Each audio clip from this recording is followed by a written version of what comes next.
Hi guys, तो आज मैं आपको बताऊंगा कि अपना विंडोज़ पीसी या लैपटॉप की विंडोज़ को कैसे बूटेबल ड्राइव में एज आ रिकवरी ड्राइव बना के रखना है, ताकि कभी भी इन द फ्यूचर अगर विंडो करप्ट हो जाता है तो हमें कहीं भी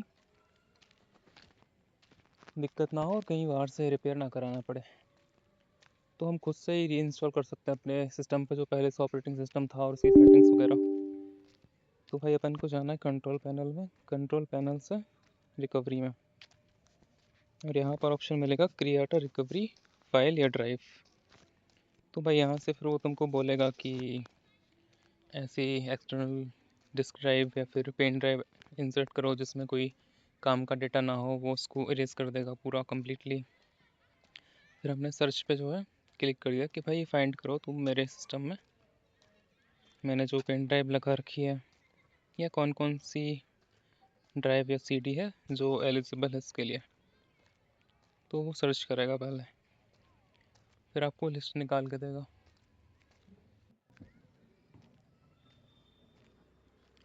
देखो भाई, ये मुझे ऑप्शन दिखने लगे हैं। बाकी 3 तो इंटरनल ड्राइव्स हैं जो मैंने बना रखी हैं, तो वो ABCD की सर्च वो सिलेक्ट नहीं हो सकती है। तो एक्सटर्नल जो मैंने पेन ड्राइव लगा रखा है अपना, वो सिलेक्ट कर सकता हूँ। वो एटलीस्ट वो बता देगा कि आपका 32 GB ऑपरेटिंग सिस्टम है तो मिनिमम स्पेस कितना होना चाहिए PD में। अगर विंडोज़ 7 XP वगैरह है तो 16 GB मांगता है, लेकिन 11 10 में 32 GB मांगता है।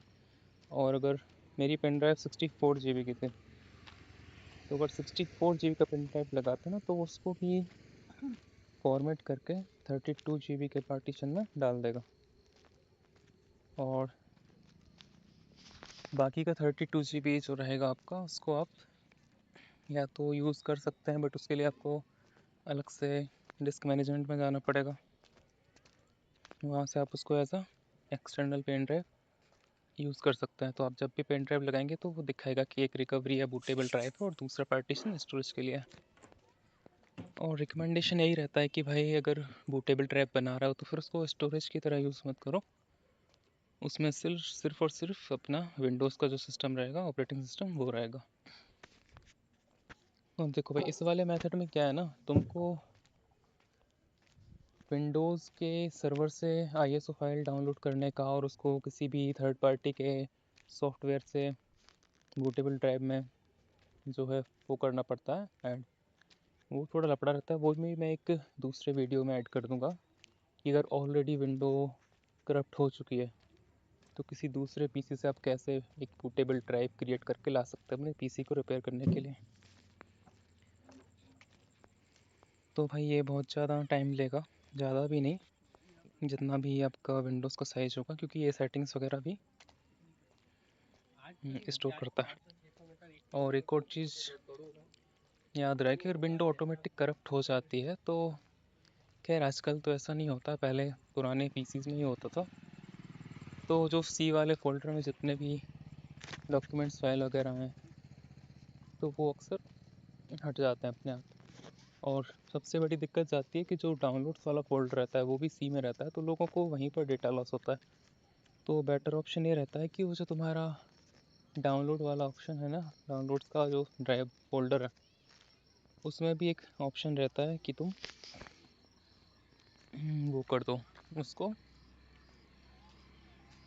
ये तो मैं अपना दूसरा एक रिकवरी सॉफ्टवेयर बना के चला रहा हूँ मेरी पुरानी पेन ड्राइव के लिए। किसी से मुझे पेन ड्राइव मिला था, उसने बोला मेरा डेटा रिकवर कर दो भाई, तो मैं उसी का पूरा पुराना डेटा रिस्टोर कर रहा हूँ। ये भी पॉसिबल है। और वो पेन ड्राइव ऑलरेडी फॉर्मेट हो चुका था, तब भी सारा डेटा उसका निकल आएगा। हाँ, तो मैं बात कर रहा था कि डाउनलोड्स वाले फोल्डर को तुम प्रॉपर्टीज़ में जाके उसका एक लोकेशन रहता है, तो चूज़ लोकेशन को सी की जगह D या कुछ भी ड्राइव, तो जो तुम्हारा अदर डेटा स्टोर तुम जिसमें करते हो उसको सिलेक्ट कर दोगे, तो फिर विंडो करप्ट होने के बाद भी वो सब नहीं जाएगा।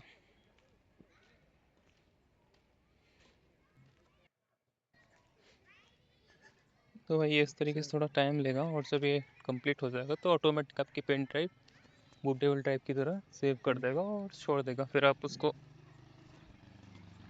कभी भी यूज़ कर सकते हो। Okay, thank you. अच्छा।